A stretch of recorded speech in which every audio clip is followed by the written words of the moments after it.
Hello' guys, good morning.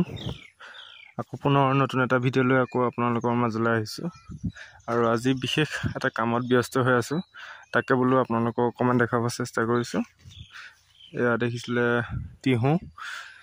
Tihu কৰিছিলোঁ 4টা line, বৰ বেছিকৈ কৰা নাছিলোঁ আৰু ইয়াত এটা বিশেষ এটা কামৰ কাৰণে এই তিহুখিনি কাটি পেলাবলগীয়া হ'ল আৰু তিহুখিনি ইমান ভাল জাতৰ নাছিলে আৰু আগত তিহু কৰিছিলোঁ, বহুত ধুনীয়া জাত আছিলে আৰু এই জাতটো অকণমান ডাঙৰ হয় আৰু বেপাৰীবিলাকে ইমান পচন্দ নকৰে।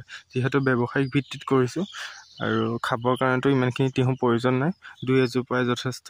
কিন্তু মই এয়া ব্যৱসায়িক ভিত্তিত কৰিছিলোঁ, যিহেতু মাটি কম আছে আৰু বৰ্তমান যিহেতু বৰষুণৰ ছিজন, দ ঠাইত কৰিব নোৱাৰি, সেইকাৰণে বাম জেগাত কৰিবলগীয়া হয়। গতিকে বাম মাটি যথেষ্ট কম, সেইকাৰণে ইয়াতে অলপ কৰিছিলোঁ আৰু ইয়াতো প্ৰডাকশ্যন যিহেতু 1 কুইণ্টেলৰ ওপৰত ওলাবলগীয়া, কিন্তু জাতটো ইমান ভাল নোহোৱাৰ কাৰণে সপ্তাহত 70 কেজি 80 কেজি এনেকুৱা ধৰণৰ প্ৰডাকশ্যন দিছিলে।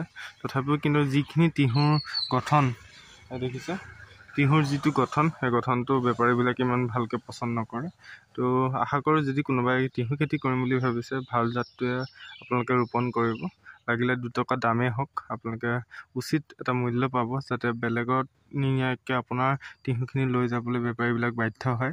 আৰু তাকে আজি এইখিনি এতিয়া চাফা কৰি আছোঁ। ইয়াত যিহেতু এতিয়া বৰ্তমান কবিৰ ছিজন, যিহেতু এতিয়া জুলাই আগষ্ট মাহ চলি আছে, জুলাই চলি আছে আৰু আগষ্ট সোমাব যিহেতু, আৰু এতিয়া কবি পুলি পচাব লাগিব, যিহেতু কবি খেতি কৰিম বুলি ভাবিছোঁ। আৰু কবিখিনি কেনেকৈ কৰোঁ অকণমান মোৰ ভিডিঅ' যোগেদি কেতিয়াবা দেখাব চেষ্টা কৰিম। তো ভাবিলোঁ আজি তিহুখিনি এনেকৈ চাফা কৰোঁ।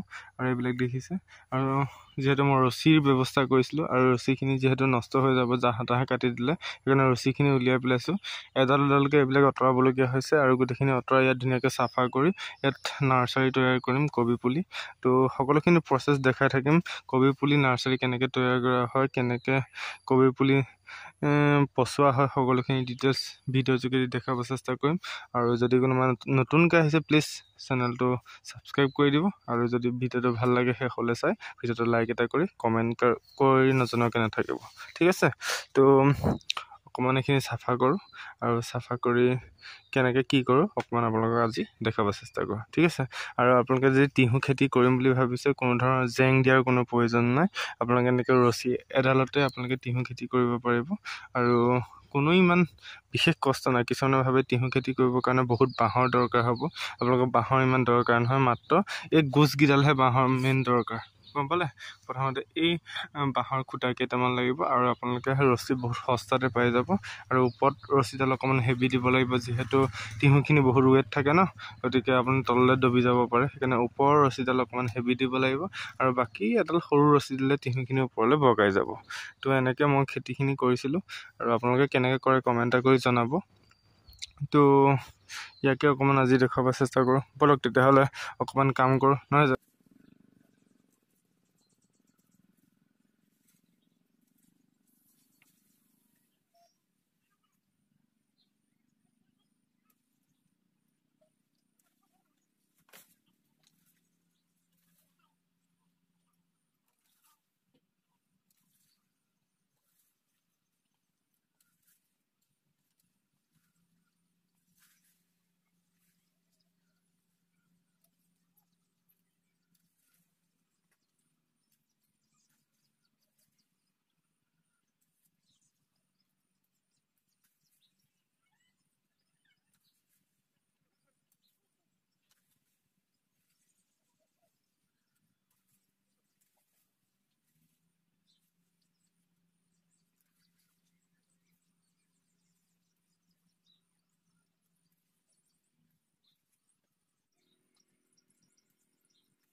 এনেকুৱা আপোনালোকে কেঁচি লৈ ল'ব পাৰিব, বজাৰত পাই যাব।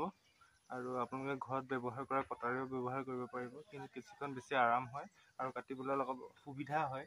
সেইকাৰণে আপোনালোকে যদি এনেকুৱা ধৰণৰ কিবা কাটিবলগীয়া হয় বা তৰৈ কাটিবলগীয়া হয়, যদি কাৰণ কোনোবাই খেতি কৰে যিকোনো ধৰণৰ বস্তু কাটিবলগীয়া হ'লে এই কেঁচিখন বহুত উপযোগী আৰু বহুত সুবিধাজনক কাটিবলৈ, আৰু আপুনি য'তে ত'তে লৈ ফুৰিব পাৰিব আৰু বহুত সুবিধাজনক হয়। যদি আপুনি ল'ম বুলি ভাবে এমাজনতো পাই যাব, ফ্লিপকাৰ্টতো পাই যাব, আৰু আপোনালোকে বজাৰৰ দোকানবিলাকতো পাই যাব।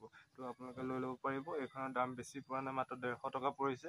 আৰু এনেকৈ অকণমান চাফা কৰি আছোঁ, আৰু বাকী যিমান পাৰোঁ অকণমান দেখুৱাব চেষ্টা কৰিছোঁ আৰু কেনেদৰে খেতিবিলাক কৰিছোঁ। আৰু যদি আপোনালোকে কেনেকৈ কৰে আপোনালোকে কমেণ্ট এটা কৰি জনাব। তো কেনেকুৱা লাগিলে ক'ব ভিডিঅ'টো। যদি ভাল লাগিলে ভিডিঅ'টো লাইক এটা কৰিব, আৰু যদি কোনোবা নতুনকৈ আহিছে চেনেলটো প্লিজ ছাবস্ক্ৰাইব কৰি দিব।